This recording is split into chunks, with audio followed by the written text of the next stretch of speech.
change. So let me have the old school sheet here. Olgierd, if I take pictures underwater, does the GPS function store the location? It depends, like how deep. Well, with the FT4, it will it has GPS built in, so that should still operate. Again, you're looking at 12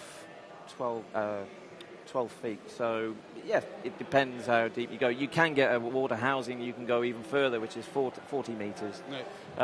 The TZ30 doesn't go underwater, but there is a housing unit for that as well. So it's quite a large unit, and it has to be because not only to seal the camera itself, but also to allow you still to zoom.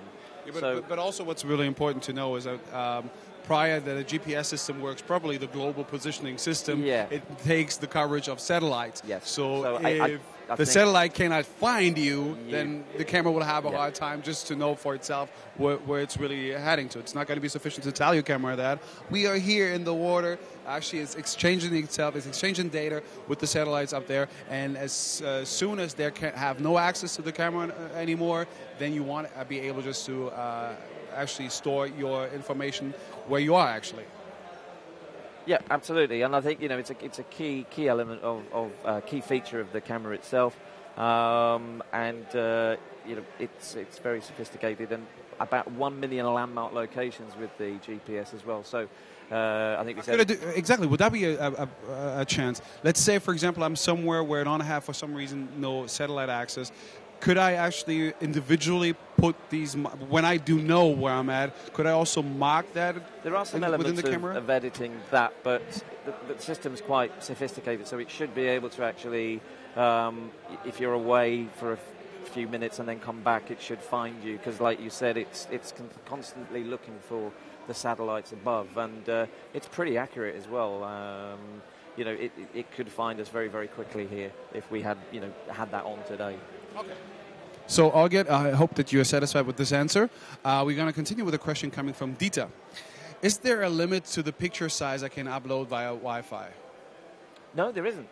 You can no conversion is happening whatsoever? No, not at all. You can control that via the camera itself, so the SZ5, you can control that, and you can actually alter it in the menu system in the device that you're using to control it. So dependent if you're sending it for, say, file sharing, family or friends or work, for example, you'd probably want to have a 0.3 megapixel because it will transfer very quickly.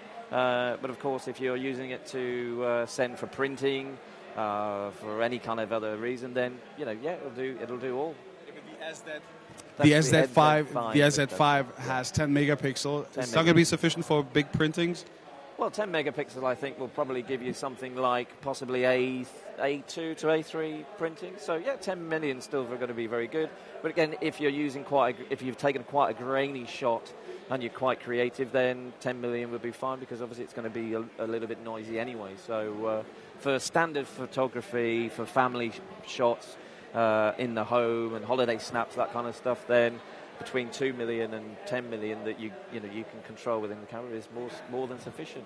Okay, so at the moment we could take there's none. Okay, let's switch back to high tech. I love that at the IFA, and it's a hot topic.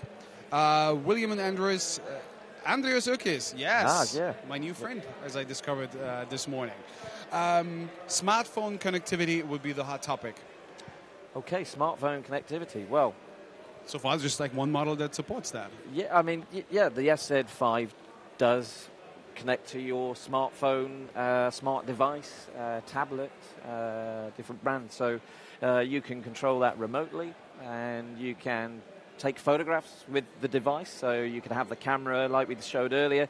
My colleague Kevin had the camera away from us while we were chatting, and I took a photograph with that camera. Kevin never touched the camera at all. So I zoomed in, zoomed out, took the photograph, and if we then had the programs installed on the device, we could then send it directly to a social networking site and share with family and friends. Yeah, and also when it comes to this function, remotely be able just to use the camera.